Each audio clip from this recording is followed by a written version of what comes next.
जय श्री हरि आप सबका हमारे चैनल पर स्वागत है। आज हम शुरू करेंगे अधिक मास अध्याय 9। पर उससे पहले मेरा आपसे एक निवेदन है कि कृपया करके चैनल को सब्सक्राइब कर दें और कथा को बीच में छोड़कर बिल्कुल भी ना जाएं, क्योंकि शास्त्रों के अनुसार इस कथा को भगवान विष्णु जी का स्वयं रूप माना गया है। और जो भी बीच में से उठकर या कथा को आधा अधूरा छोड़कर जाता है तो शास्त्रों के अनुसार उसको बहुत बड़ा पाप लगता है, जबकि जो इसको पूरा सुनता है वो बहुत बड़ा पुण्य कमा लेता है। तो चलिए शुरू करते हैं आज का अधिक मास अध्याय यानी पुरुषोत्तम मास महात्म्य की पावन अध्याय 9। पिछले अध्याय में हमने सुना था कि कैसे मेधवी ऋषि के देह त्याग के बाद उनकी कन्या जी बिल्कुल अकेली रह गई थी और शोक में डूब गई थी। अब आगे की कथा ध्यान से सुनते हैं। सूत जी महाराज नैमिषारण्य में ऋषियों से कहते हैं, हे ऋषियों, अपने पिता को याद करते करते और हमेशा रोते रोते उस संसान आश्रम में उस कन्या का कुछ समय बीता। जैसे झुंड से भटकी हुई कोई हिरनी घबराई हुई हो और इधर उधर घूमती फिरती हो, वैसे ही वो कन्या दुख की अग्नि में जल रही थी। उसके नेत्रों यानी आंखों से हमेशा आंसू बहते रहते थे और दुख से मुक्ति का कोई रास्ता उसे दिख ही नहीं रहा था। तभी उस कन्या के शुभ भाग्य से उस वन में अपनी इच्छा से महर्षि दुर्वासा का आगमन हुआ। भक्तों, दुर्वासा ऋषि साक्षात भगवान शंकर के अंश से उत्पन्न हुए हैं, जो अपने क्रोध के लिए जाने जाते हैं, पर अंदर से उनका हृदय अत्यंत कोमल है।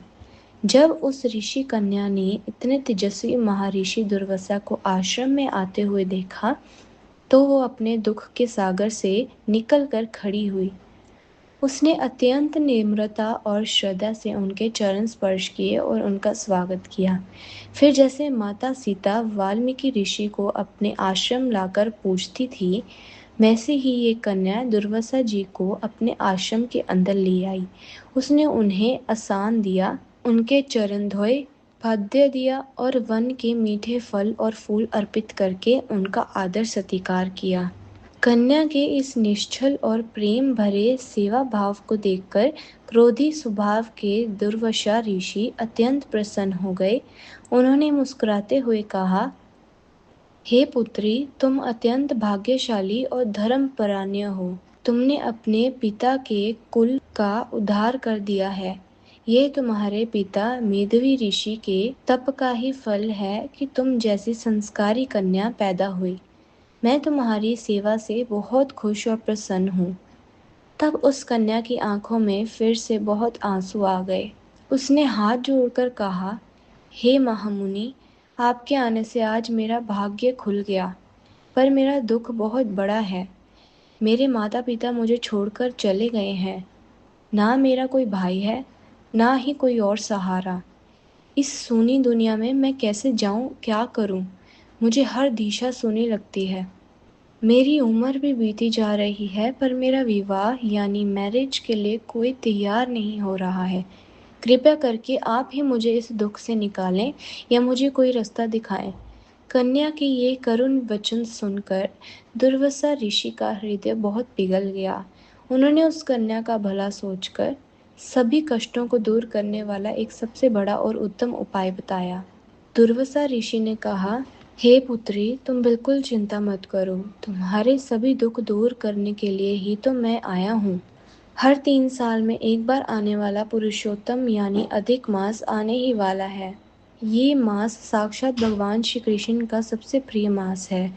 इस मास में किया गया थोड़ा सा भी पुण्य, स्नान, दान और भक्ति या नाम जाप अक्षय यानी इन्फिनिट फल देता है। इसलिए तुम इस पुरुषोत्तम मास की पूरी श्रद्धा से सेवा और व्रत रखना। भगवान नारायण तुम्हारा कल्याण करेंगे और तुम्हें मन चाहा वर मिलेगा। इतना कहकर दुर्वासा ऋषि चुप हो गए। पर भक्तों, यहाँ पर उस कन्या के दुख और भ्रम के कारण उसकी बुद्धि थोड़ी भटक गई। दुर्वासा ऋषि के वचन सुनकर वो कन्या थोड़ी क्रोधित यानी गुस्से में आ गई। हे ब्राह्मण, मुझे आपकी ये बात बिल्कुल सही नहीं लगती। आप इस अधिक मास को सबसे बड़ा कैसे कह रहे हैं?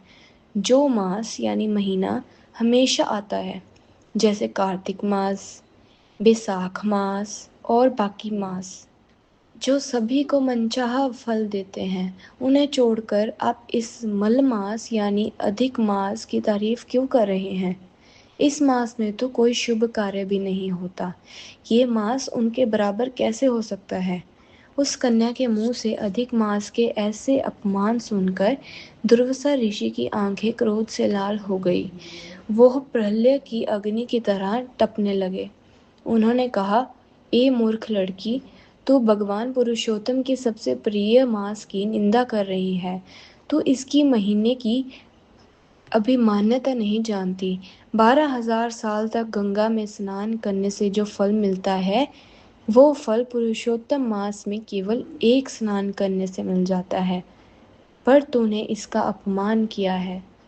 दुर्वासा ऋषि ने आगे कहा, क्योंकि तेरा पिता मेरे प्रतपार मित्र यानी बहुत पास का दोस्त था और तू अभी बालक है, इसलिए मैं तुझे कोई भयानक श्राप नहीं दे रहा हूँ, पर तेरे इस अपराध का फल तुझे भोगना पड़ेगा। इतना कहकर महाक्रोधी दुर्वासा ऋषि वहां से झटपट वहां से चले गए और बद्रिकाश्रम के लिए निकल गए। और उनके जाते ही पुरुषोत्तम मास के अपमान के प्रभाव से वो ऋषि कन्या उसी क्षण कांतिहीन हो गई। उसका चेहरा मुरझा गया और उसके मन में घबराहट भर गई। अब वो पछताने लगी और उसने सोचा कि वो अब भगवान शिव की कठिन आराधना करेगी। अब सूत जी कहते हैं, हे ऋषियों, इस तरह उस कन्या ने अनजाने में अधिक मास का निरादर किया, जिसके कारण उसका दुख और बढ़ गया। इसलिए कहते हैं कि पुरुषोत्तम मास का कभी अपमान नहीं करना चाहिए, बल्कि इसकी महिमा को समझकर इसमें हरे नाम का जाप करना चाहिए, तुलसी माता जी की पूजा करनी चाहिए, ब्राह्मणों की सेवा करनी चाहिए, भूखमंगों को खाना खिलाना चाहिए और गौ की भी सेवा करनी चाहिए। मंदिरों में दीपदान करना चाहिए और सुबह प्रातःकाल में स्नान करना चाहिए और सूर्य देव को जल चढ़ाना चाहिए। बोलो पुरुषोत्तम भगवान की जय, लक्ष्मीपति नारायण की जय। श्रद्धा से कमेंट में जय श्री हरि ज़रूर लिखें और वीडियो को लाइक शेयर ज़रूर करें और चैनल को ज़रूर सब्सक्राइब करें। धन्यवाद।